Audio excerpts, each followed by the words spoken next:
Stand by, folks. Stand by for cue in 10.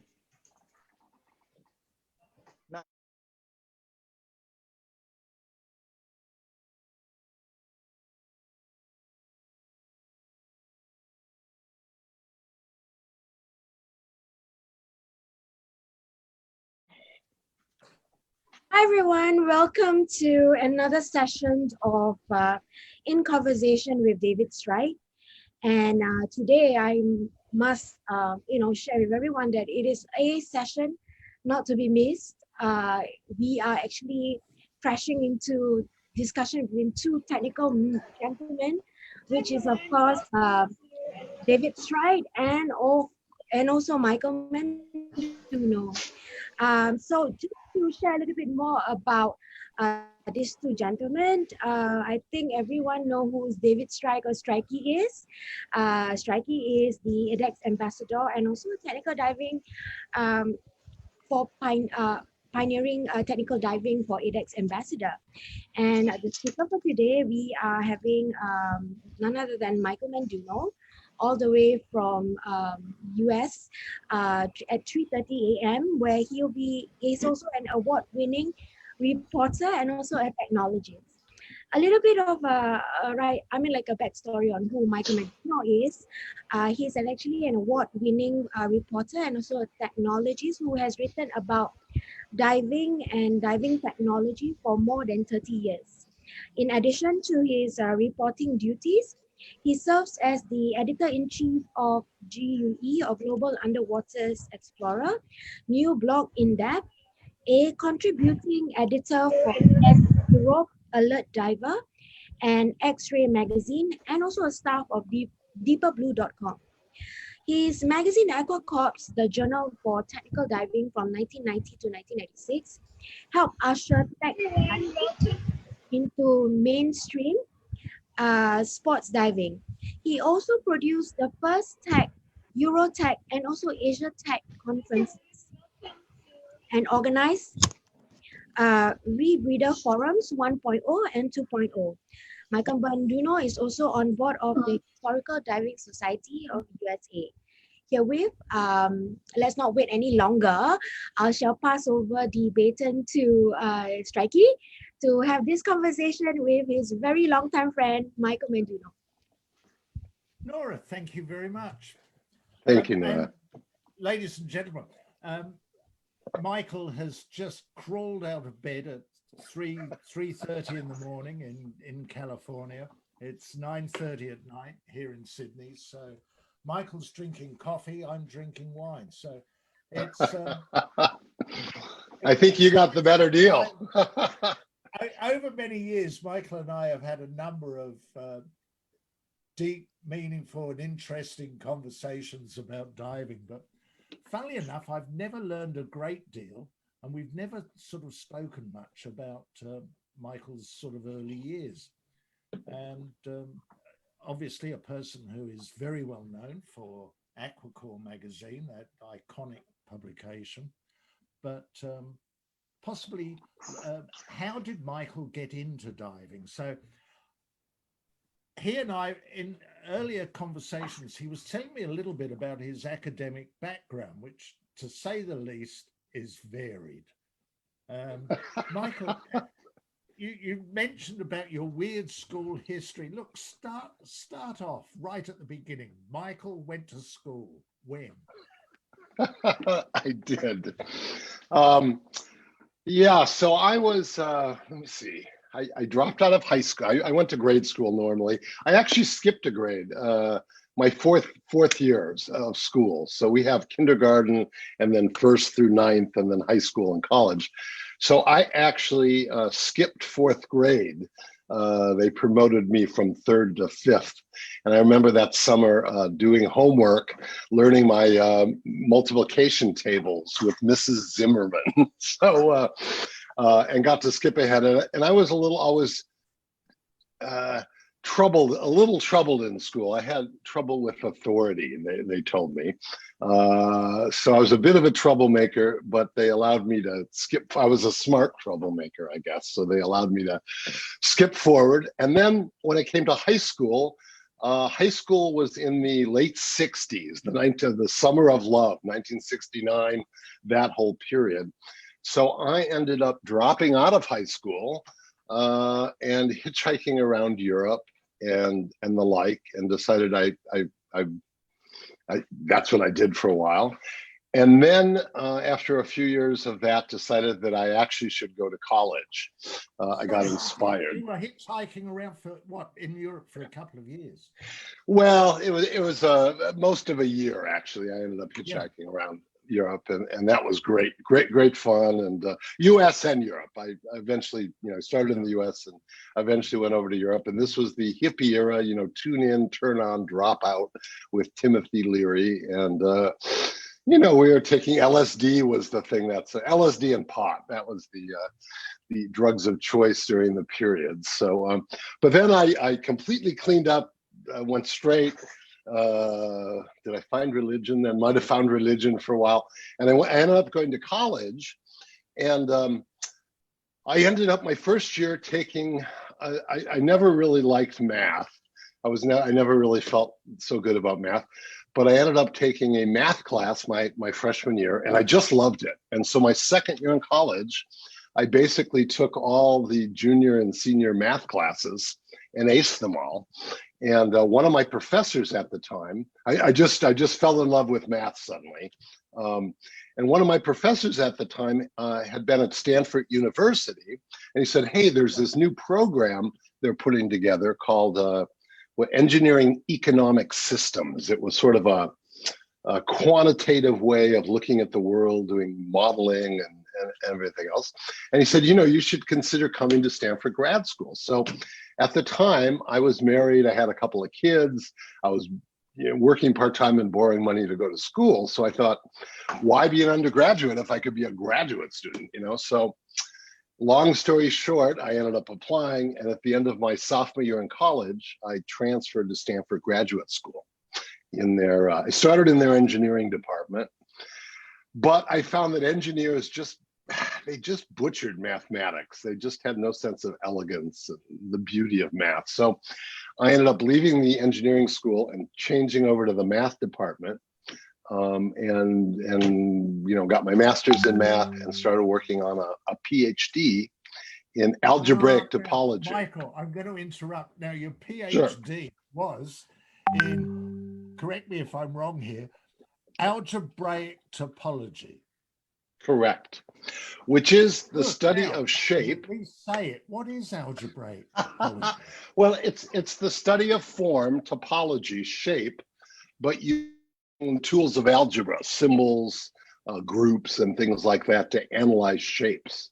And I was actually working on a PhD, which I didn't finish because I got involved in diving, but looking at how you can map different dimensional spheres onto a given manifold and a way of classifying those. So it's very it's pretty abstract stuff. And eventually I ended up not going that way. I ended up going back to engineering and finishing a degree. And so I have 2 master's degrees, but I don't have a PhD. You mentioned that's, you started diving in that same period? Yes. So I actually grew up in the water, swimming. I learned to swim really early and was always a swimmer. And I guess you could say now a free diver.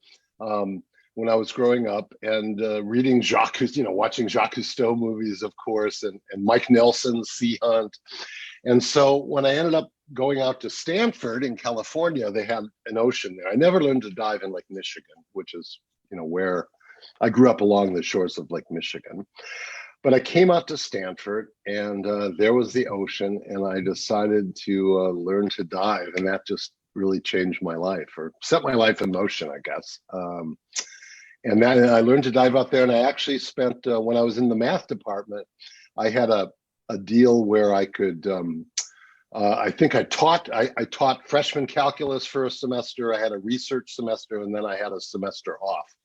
So I ended up transferring to Hopkins Marine Station, which was part of Stanford University in Monterey Bay, learning to dive, and then went to Hopkins Marine Station and I was doing scientific diving, counting snails, basically, for graduate student projects for the graduate students. Since I was a graduate student in math, but in marine biology, I was just a baby marine, but just a freshman. So, but I could dive, and so I remember doing surveys and doing work for graduate students on their projects in the Hopkins Kelp Bed. I think you and I caught up back in '99 when Sylvia and I were visiting. Yes, Wings. Our friend Wing. We went down to Monterey to the aquarium. Yeah. And Wings said, "Look, we should go for a dive," and we put our hands in the water, Sylvia and I, and said, "No, it's a bit on the freezing." side." What sort of equipment were you using? Well, back then, when I learned to dive, in fact, I just was writing about this the other day. Cold Water 1. I remember it was a place called Breakwater, which was a breakwater, and they took all the classes there, and it was a sandy beach, and I remember just the water was like 9 degrees C, and I remember being in my 7mm wetsuit, with my teeth chattering, and you could see less than 2 meters, and I remember my instructor saying, "It gets better than this. Trust me, it really does." And he was, of course, right. And so I stuck with it. But yeah, the water was cold on there. So we had wets. It was before I eventually got a dry suit back then. But wetsuit, steel 72 tanks. So those would be, what's that in liters? A 6-liter tank, 6-liter tank, maybe 6-7-liter tank, steel. Just basic equipment. There weren't dive computers back then. You had a table, and eventually Patty came out with their wheel, of course, and then computers came out. But yeah, so that's why I got started later, where I got a little more tech. We went to doubles and a dry suit, and there were some of the early, there's actually the beginnings of backplate and wings, which Lamar Hires from Dive Right took, and Right. John Zummerich, but called the Act Pack. I think it was inspired by the Cousteau backpack, where they had the 3 or 4 tanks in a plastic case, but it had your inflator back there, and that really gave rise to wings and backplates. Yeah. Right. And you went down to Cozumel as well. You were doing deep diving. Cozumel. So I started diving, and then I ended up going to work in Washington, D.C., and kind of getting away from diving. And then when I moved, I worked in the Capitol, in the U.S. Senate. And when I came back to California in the 80s, I kind of re-picked up diving, and that's where I got into what was really early technical diving, and et cetera, and went on. Right. I lost your question. What was your question? Sorry. Well, it was down in Cozumel. You were diving then in Cozumel, yeah. So diving. So at some point, I was back in Silicon Valley. This was when I was working there, and I had not been diving so much, and I saw an ad for a vacation in Cozumel, and it just went, I should do this, And so I ended up going to Cozumel, and that was really my introduction to deep diving, deep air diving, and drift diving, which was really about buoyancy and trim, right, in the early days, because Cozumel, they have pretty ripping currents, and the diving was generally you jump in and you drift with the current, the boat would drift with you. So, and to do that well, you had to have good buoyancy and trim, right, to not burn up all your gas. So I went through a period of learning that and doing these crazy, we were diving single 80s and doing, 60, 70 meter dives on single 80s, which, nowadays, I remember bottoming out my Edge dive computer. Just, it couldn't go any deeper, and I was deeper than it was supposed to go. So fortunately, I survived those days. and yeah. No, sorry, I was going to say, I think that sort of carried on for some while. People sort of doing deep diving there was just the norm. Yes. We were there in the late 90s, and deep air diving is alive and well and living in Cozumel then. Yeah. And it was such a beautiful, obviously the reefs were very beautiful, and that was the subject of one of my early stories, because I was going to say, how did you get into writing about diving? Well, so I realized in retrospect when I decided to become a writer in the 80s that I had always written, from the time I was a kid. I remember writing my first book when I was in kindergarten. I interviewed one of my classmates about his adventures going to Mars. And I illustrated and wrote a book about it. I mean, it would be fun to see it now because I'm sure my imagination is a lot different than the reality, but to me that was. So I had a strategic marketing company in Silicon Valley, Menduno Associates. We focused on high-tech startups. So most of my clients were venture capitalists or CEOs of startups. And I just got burned out on it. I was, what was, I'm sorry, I lost, it's 3 a.m. here. What was the question again? The writing side of it. Oh, the writing. So, I kind of had a midlife crisis and decided this was early on before you reached midlife. Before I reached midlife, exactly, and decided that I wanted to be a writer, and I had done. Actually, my writing corresponds with diving. I had gotten involved with a group called Cordell Expeditions, and it was a bunch of Silicon Valley engineers who had bought a boat, and they were doing kind of bio surveys of the deep seamounts off the Big Sur coast and Cordell Banks in California. And they were looking for volunteers. And so I was very excited. I was into diving, living in the Bay Area.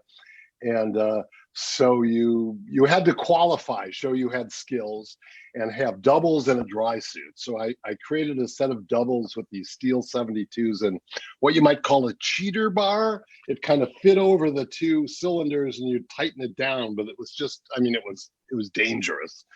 And my dry suit, my SAS dry suit and the whole bit. And so I went on this expedition. We were doing relatively deep dives of the day, like 50 meter dives, 60 meter dives. We're doing on air tables, no computer. And it was like, wow, this is so cool. And I decided at that point that I wanted to write about it. So that was my first story, actually.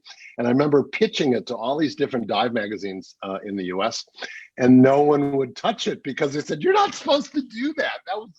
You're not supposed to do decompression diving. You're not supposed to dive below 30 meters, etc. Eventually, a gentleman named Ken Loyce with Discover Diving agreed to run my story, though they put all sorts of warnings and caveats in it. Warning, this is not for sport diving. Sport divers should never exceed 30 meters and blah, blah, blah. But they ran the story.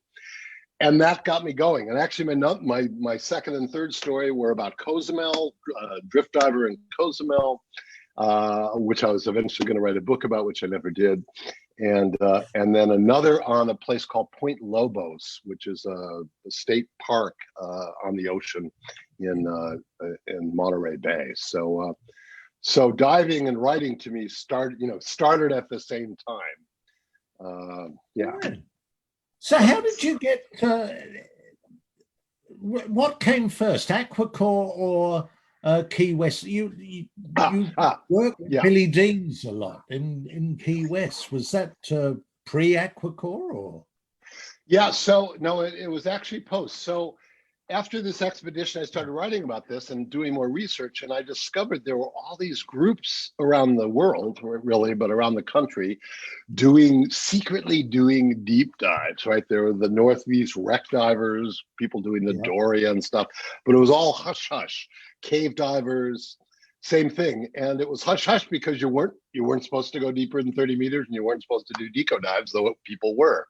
And so I was just fascinated and hungry for information about this. So I thought, and there was no sources. It was not printed in the dive media. So I thought, I'll start a newsletter to talk about this. And, it became Aquacore and kind of took off from there. Billy Deans saw my first DEMA was at 1990. DEMA, of course, is the diving. Then it was the Diving Equipment and Marketing Association. Maybe I think it still is. Yeah. And so I did my first DEMA in 1990 and first issue of Aquacore. And Billy Deans got a copy, and then he invited me to come down. Billy, of course, had got involved in mixed gas diving because his best friend John Ornby died on a deep air dive on the Andrea Doria. and in the 80s. I think it was 86. And Right. so after that, Billy, who had been a deep air diver, said, there's got to be a better way to do this. And so got involved with Bill Hamilton and then built one of the first mix panels in the US. And so I came out there, went through his training. There was no course then. You came down and your course was defined by how long you could stay there. So you'd come for a week or 2 weeks. And then you just, we'd mix gas, we'd, go diving, and you kind of learned by mentoring with Billy, as it were. And I eventually, of course, moved to Key West and joined the team and helped him put things in a book. We had our big manual and other things and help him develop a course. So.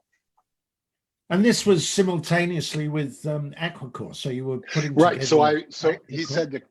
Right. So I had a little cottage in Key West and my Mac SE, and I started publishing AquaCourse from Key West. And then eventually I had an office at the Key West Diver shop. But that's why I did my early issues of AquaCourse came out of, well, early to late. I started in California, moved, I think, to the Keys in 92, and then stayed there through 96 when the magazine sadly went out of business. So, yeah. Did you ever expect it to achieve that sort of international fame that it did? All of a sudden, it acted as that focal point for all of these divers all around the world that were suddenly realized they weren't all sort of individual outlaws, that there were a lot of them. Right. It was really an exciting time of discovery, because again, there were all these groups doing this and no one was talking, which to me meant it really wasn't, we really couldn't improve safety until people started talking about what they were doing. So there was a great excitement about it. It just sort of took off. I mean, again, I started it because I was hungry for information. And then there was a whole world of people hungry for information. So it was quite exciting. And then we started the tech conference, of course, as a way of bringing, people from the magazine together. And I think I first organized the Enriched Air Nitrox workshop in 1991. Nitrox from Dick Rakowski was coming up. People were getting nitrox certified, and the recreational agencies and the industry were just totally opposed to it. Of course, it was called the voodoo gas and other things. Skin Diver magazine had a whole campaign against it. And so that year, in fact, I still have this letter. They decided they would not have nitrox at the DEMA show. It had no place in recreational diving. And so I have a letter to Dick Rakowski returning his deposit. Can you imagine, for his DEMA booth? Because they said, we don't want no nitrox here. Same with he had IAND, and then Tom Mount joined, and it was IANTD, and then also Andy, the American Nitrox Divers Inc. with Ed Betts. So they were forbidden to come to DEMA.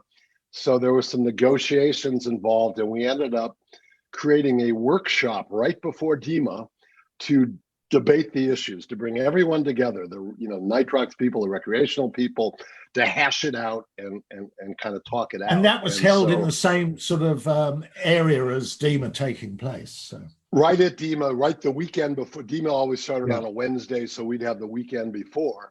And that was the first workshop. And then the next year in 1993, we had the tech conference. And DEMA allowed the nitrox vendors to exhibit at the show, provided we had this workshop first.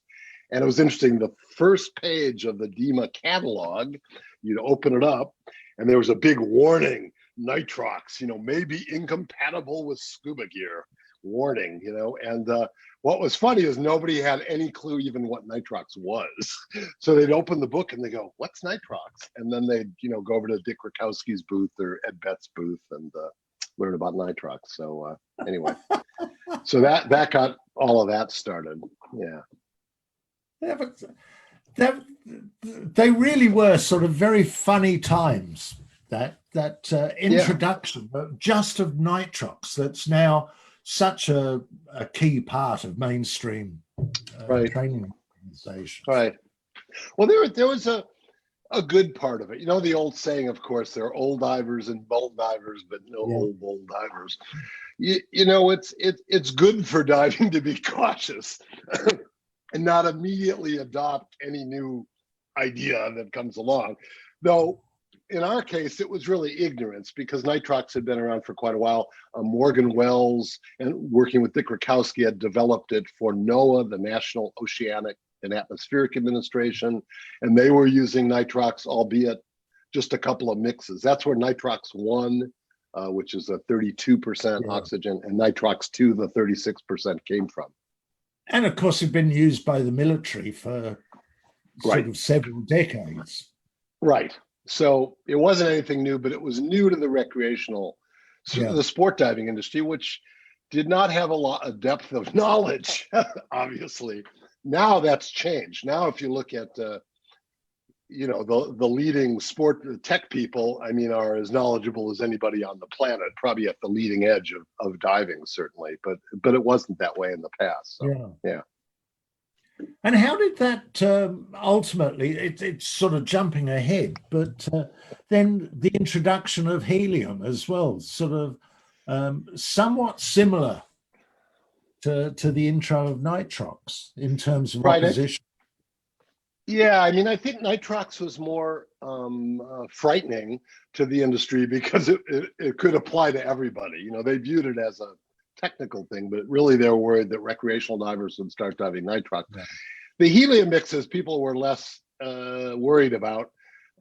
They didn't want to be involved. You know, one of the problems of early tech diving, well, let me back up a little. So the military went to mixed gas. They helped develop mixed gas technology, helium diving back in the 20s and 30s in order to rescue downed sailors in submarines. You needed to be able to get down there and then in the 60s, commercial divers went to mix. As the oil fields got deeper, they could work to about 70 meters, and beyond that, it was getting a little dicey. Of course, they were in helmets, and so, you know, a different situation than sport diving, but they developed mix. And so really, but all those groups had money, had authority, had organization. Whereas the sport divers, it was just a complete do-it-yourself operation. And so we lost a lot of people. I mean, you know, hundreds of people died in the early days of tech. And so there was with deep air and with I mean, a thing that killed a lot of people was improper mixes at depth, breathing high oxygen mix at depth, toxing, and drowning.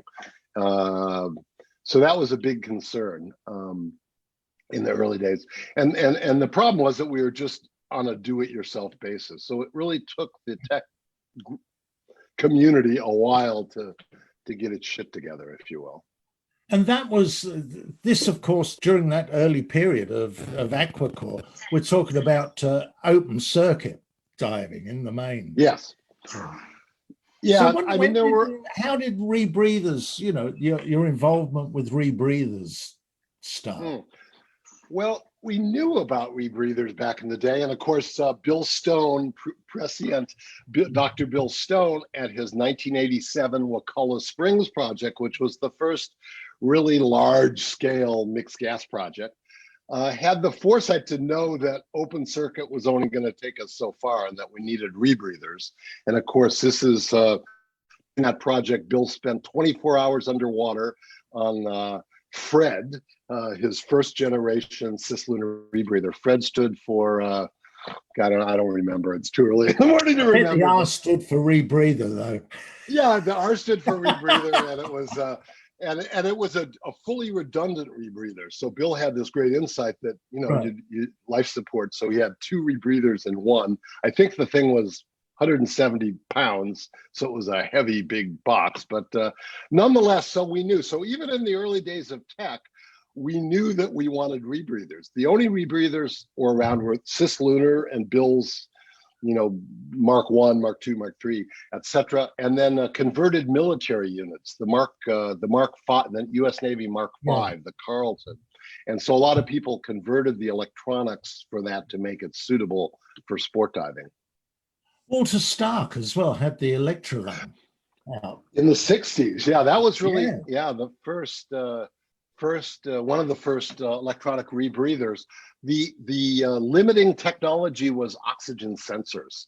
Until you had oxygen sensors, you couldn't have a closed circuit rebreather because there was no way to know, Yeah. when to inject the oxygen. And Walter did not have galvanic sensors. He had can't remember the name of them now, but you basically mix them up. It was like a wet battery, and you'd mix it up before your dive and put it in the unit. I remember seeing videos, and we met him, remember, at it was ADEX 1995. Oh, He yes, came to, yes. we had our 96, Tech Asia. 96. Yeah. Yeah, that was a great treat to have Walter Stark. And Yeah. God, I remember these videos of him on the reef at 60 and 70 meters, no bailout on this rebreather. It's like, oh my God. We did crazy shit back then before we knew better. There were a couple of fatalities that I think sort of put a halt to the electrolung really sort of taking off. Yes, he came out with the electrolung. I can't remember the exact year right now. It was in the 60s. Yeah. Beckman Instruments was a big industrial company, and they bought his company. And then within the first year, they had, some number of high-profile fatalities, and Beckman Instruments just shut it down. So yeah, it was again kind of foreshadowing of the problems of rebreathers, because as you know, there were again a lot of fatalities in early rebreather diving. Yeah, in the sport community. And then the sort of money that was poured into development, research and development as well, by various organizations, manufacturers, just phenomenal. Well, the electrolung created kind of a boom in rebreathers in the 70s, kind of aimed at the more military and commercial diving. Our friend Tracy Robinette was one of those who built the Shadow Pack, one of the first bailout valves, and some other heads-up display and some other innovations from back then. Yeah. Wow. He was Tracy was at that conference as well in '96. Yes, he was. Yeah. The Widolf masks as well. He was, the Widolf mask, right? With with the valve in it, and we did in '94. We did rebreather Forum 1. There was so much interest in rebreathers and so much misinformation. We put together a workshop in Key West. We got to go over to the Combat Diver School in a tour, and Tracy was there. He was my co-producer of the workshop, and we had people from the military, the commercial world, and the sport world there. So right. Wow. I remember Marty Snyderman, famous underwater photographer that people know, waving his checkbook, going, "I will write a check right now for a unit." And there were about 7 vendors there. Not sport vendors, people like Carlton and people who built military rebreathers. So I'll buy right now. I'll write you a check if you'll sell me a rebreather, and no one would. They were hard to come by in those days. And what was really ironic was, after all this battling, this was '94. So after battling for 3-4 years about nitrox, and people were just terrified of nitrox, rebreathers were out, and everyone was like, "Oh yeah." Carl Shreves from Patty was there going, "Oh yeah, as soon as they're out in the market, we'll be ready. We'll have a training program." Nobody was afraid of rebreathers, though everyone was afraid of nitrox. So it was just again based on lack of information and knowledge. The interesting thing was everyone thought that each model that came out was going to be the one that turned diving around. There were Draeger with the Atlantis, right? And the Dolphin and the Ray, which I always thought I'd probably get crucified for this, but the Ray always looked like a squash cat, that'd been run over. Interesting. It was exciting and disappointing both that Draeger decided, who had built military rebreathers for decades, had oxygen rebreathers in particular, had decided to come out with a semi-closed rebreather for recreational divers. And it was disappointing because we were the techies who wanted a rebreather. And it's like, what? You're going to give it to recreational divers first? But we thought that would take off, and then everyone would be in rebreathers. The recreational divers would be in semi-closed, and techies would be in closed. And it just that didn't quite come off. And the Atlantis ended up being a bomb, really, and Draeger pulled it off the market. It was the training as well was always an issue. People, having spent so much money on a unit, a rebreather, a lot of people sort of begrudge spending a similar amount of money on being appropriately trained in the use of it. And there was a big scramble, again, as in the early days of tech, from all the agencies. There was a scramble for money, unfortunately. And I remember in one of our meetings, Wings Stocks, our friend Wings, held up a card in the meeting and said, I want everyone to know that I'm a rebreather instructor. I won't tell you what agency, but here's the interesting thing. I don't own a rebreather. I have 10 hours on a rebreather, but I'm a rebreather instructor. What's wrong with this picture? Yes, I am certified, but not qualified. That's right. I can remember that. I can remember that as well. So, and that inspired in one of our aquacore issues, the Wreckers issue, the diving discipline. Call today and dive as deep as you deserve. And this, Michael, the diving discipline copy of Aquacore. Boy, for people that not aware, do you have a copy of it to show them? Of course I do. Of course I do. So it was in our Wreckers issue, and the idea of it. Let me see if I can find it. There was that wonderful photo that sort of caused you an awful lot of strife. Yeah, so the open, it says, want to get in the loop? You need diving discipline. It's more than just a card. Nitrox training, plenty of bottom time. Call today and dive as deep as you deserve. So it had a dominatrix and a guy. And this fellow was actually can you see that? He was actually a combat from the combat diver school, and the dominatrix was a local model. And so, so we did this whole spread in the magazine about this. And of course, this issue got out to the Navy Experimental Diving Unit. We had subscribers there. And the CO at the time, or the XO at the time, was a female, a woman, and she banned the issue, which, the woman was the dominatrix, the woman was in charge, but they banned the issue at the Navy Experimental Diving Unit. So we got calls from all over the country, like all these special forces guys.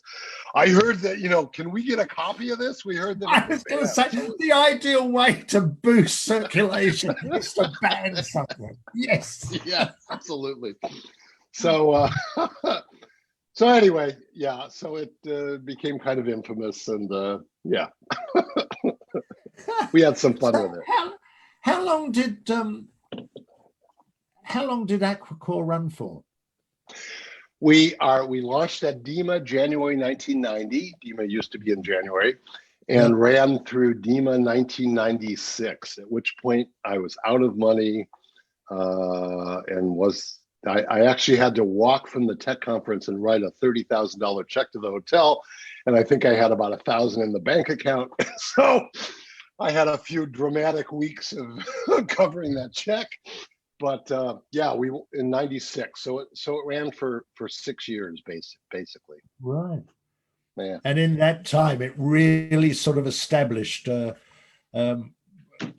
beautiful milestones, and encouraged and probably helped launch a number of other magazines. It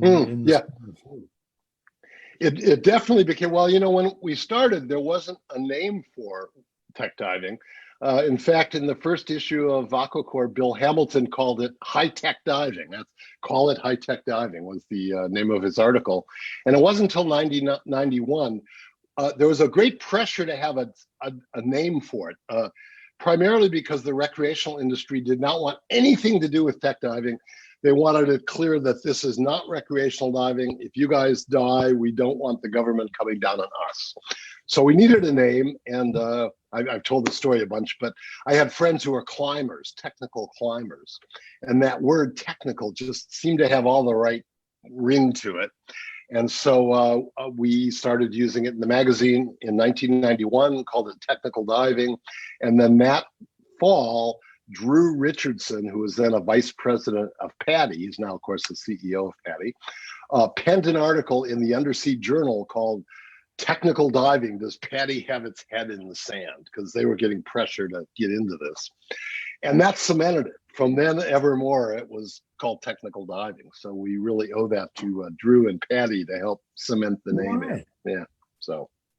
And you were involved with some truly sort of big names now in the industry. Bill Hamilton, for example.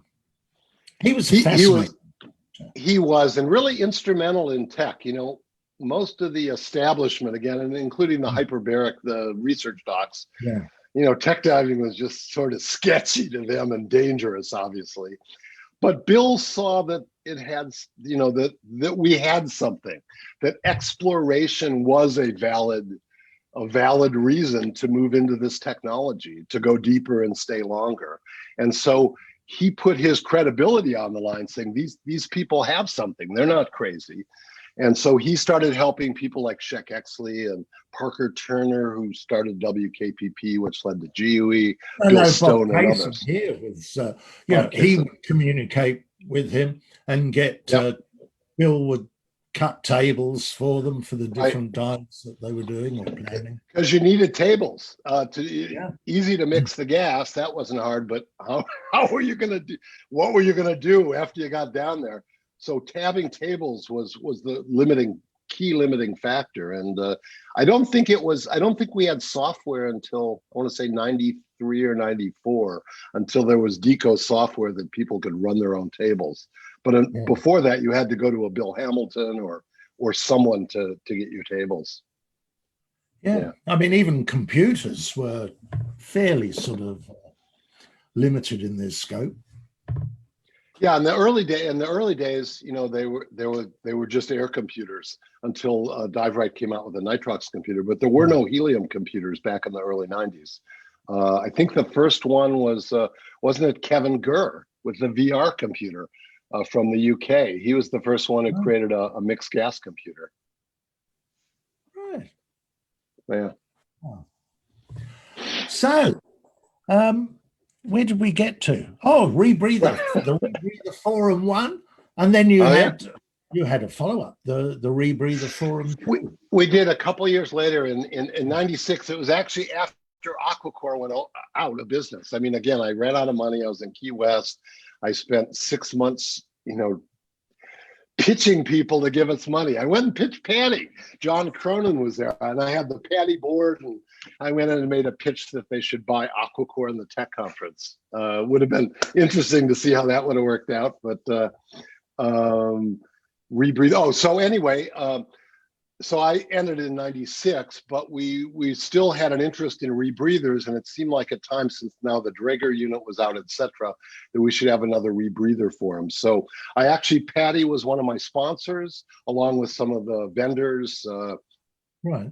One of the Softnaline vendors. It wasn't Softnaline back then, but etc. And we held this in California, and that was the second Rebreather Forum 2.0. And again, most people did not have rebreathers at that time, but we were closer. And then the Draeger was out, so people could start working with the Draeger. I think TDI formed around then and had a contract to train people, and it went from there. But the Draeger didn't go far because, you know, it didn't really give you a lot of extra performance, right? It wasn't, you know, you couldn't do much more with you could do the same thing with an aluminum 80 that you could with the Draegers. I think that was and Peter Reedy had just started his world tour of the Prism, the prototype Prism. Yes. I always, in the US, I don't know if this is an international reference, but there's a character in the early US history called Johnny Appleseed, who would travel around the country and sow apple seeds everywhere to have apple trees. And Peter Reedy was kind of the Johnny Appleseed of rebreathers. He would show up in your town with 2 units or a unit, and you could do tri-dives with him. And you know, he would sell you on once he got manufacturing all buying one of these units. So he traveled around and introduced quite a lot of people to rebreather technology who wouldn't otherwise, you know, have a chance to dive it. I mean, it was a superb concept. He lobbed into Sydney, so you know, we floated around with the unit then, and it was lovely. It was so adaptable. Yeah. Or the way that he intended it to be then was so adaptable. You could have it back mount or side mount or front mount or standing on your head. It was just a wonderful sort of concept, but it just never seemed to come to market. Right, the Prism. Well, eventually, of course, Hollis and Oceanic bought it. Yeah. So now there is and then they were bought up by Hewish. So there is a Prism. Prism, by the way, stands for Peter Reedy's Incredible Steam Machine.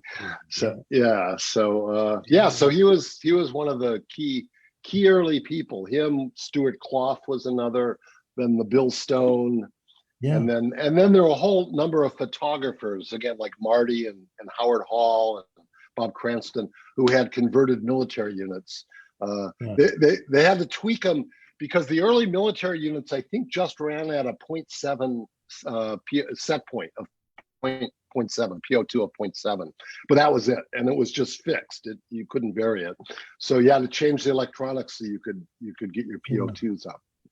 And interestingly, organizations like the embryonic then GUE was sort of, and some of the WKPP, that very notable gentleman, George, Mr. Irvin, yes. Mr. Irvin, yeah. There's a whole, we could do a whole session about those days.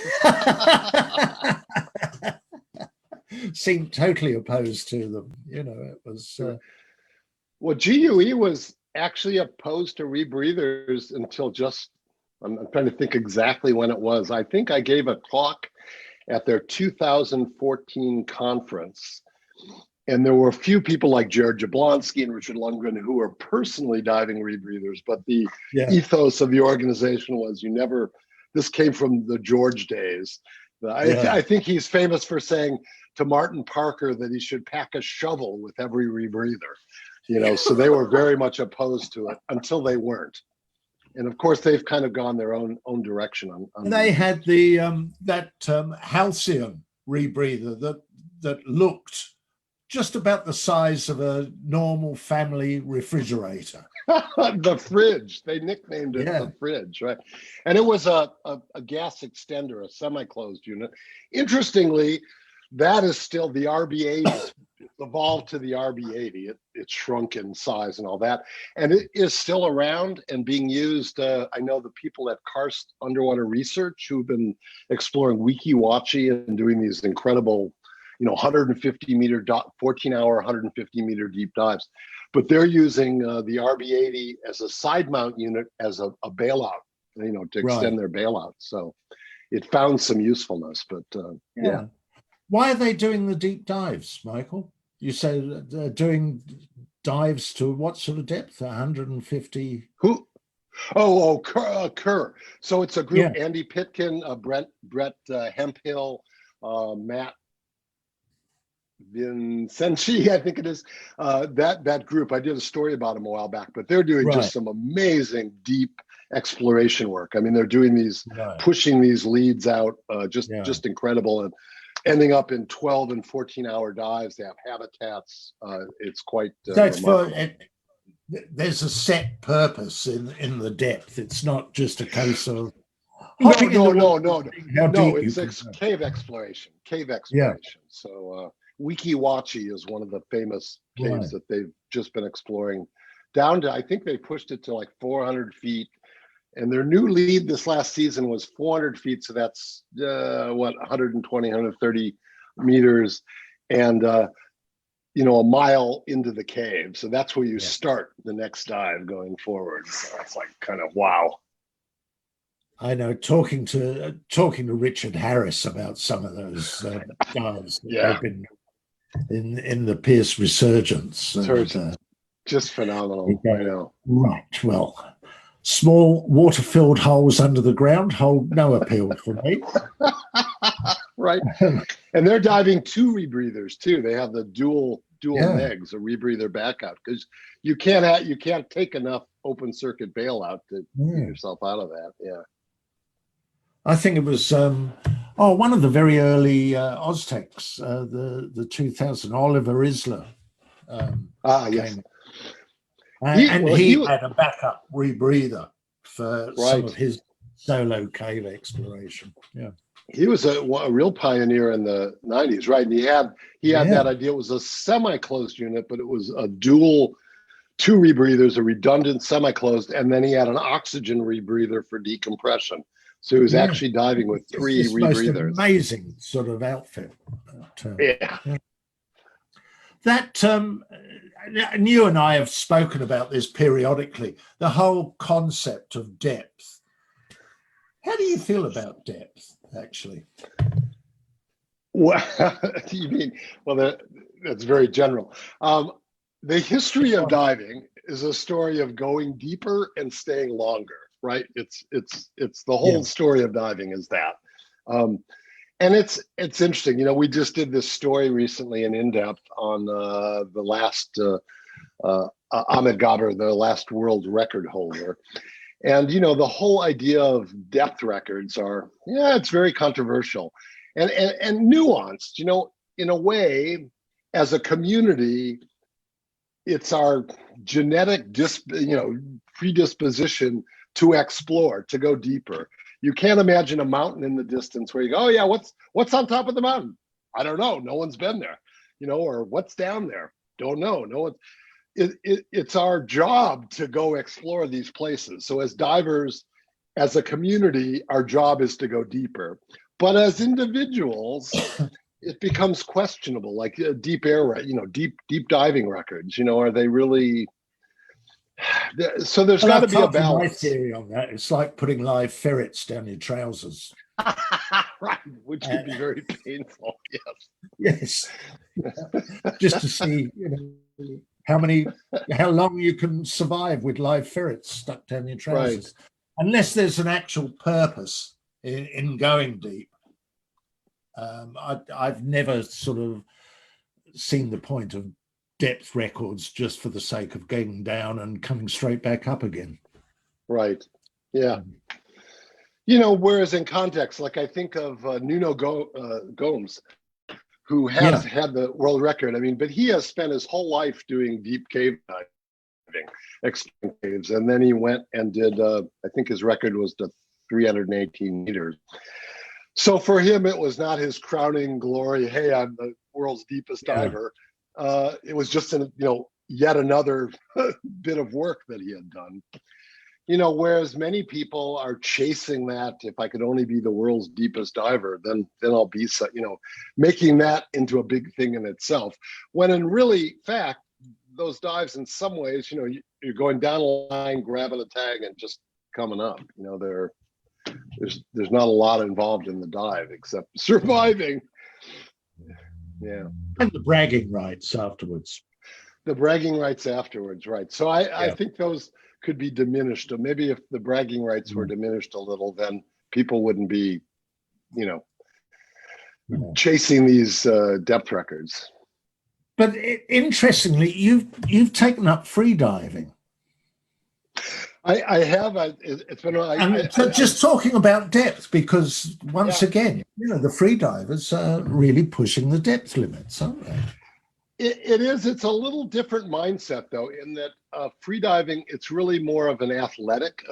So one aspect of free diving is competitions, and these are depth records of various kinds: kicking with fins, no fins, monofin, etc. But the difference with that and scuba deep diving records are, number one, they're safe.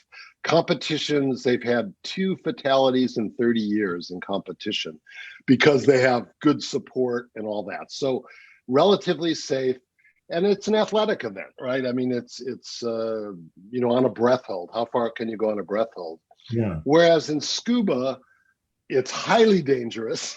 Number one, a lot of people die, and it's less athletic. I think it's more like physiological roulette. You need to train up for it. It takes skill, but it's less athletic and more something else. I don't know. Yeah. They're different. So I think we can be supportive of competitive freediving records, whereas the scuba deep diving records, better to be cautious about, I think. Still on the freediving side, technical freediving.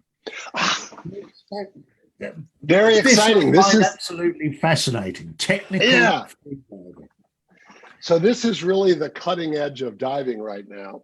And it's a lot like early tech in that there's not a lot known and people are basically experimenting, but the concept is right. So we all know if you breathe oxygen, so if you pre-breathe oxygen, the record for breath hold is, I think, 23 minutes. If just breathing air, the record for a breath hold is about 11 minutes.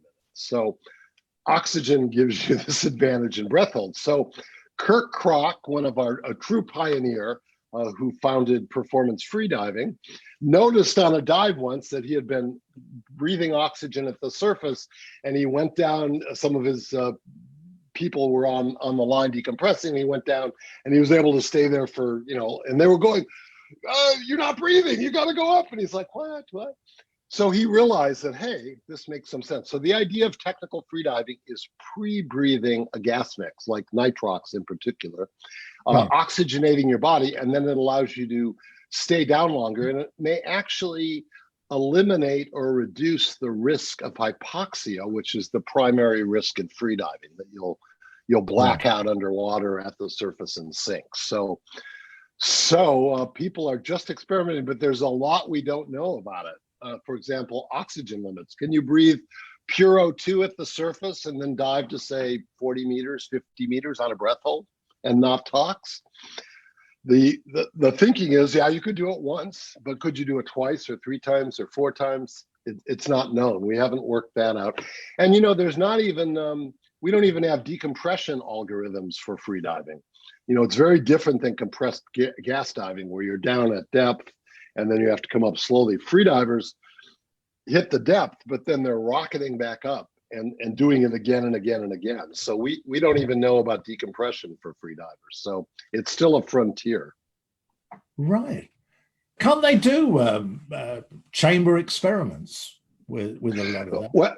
Well, part of the trickiness, Neil Pollack talked about this at OzTech, at the last OzTech, that ethics, can you put freedivers down until they tox, even in a chamber? And it's unclear whether you can do that like a university would approve that kind of research. It's unclear. Really? So it's just, like a lot of our oxygen limits, toxicity limits were done by the military, who could then do those experiments. Now I'm told you couldn't put people down and see when they tox. I was going to say, I remember Paul Haynes did a talk on the World War II O2 experiments. And that apparently was the last time that they could do any meaningful experiments using humans.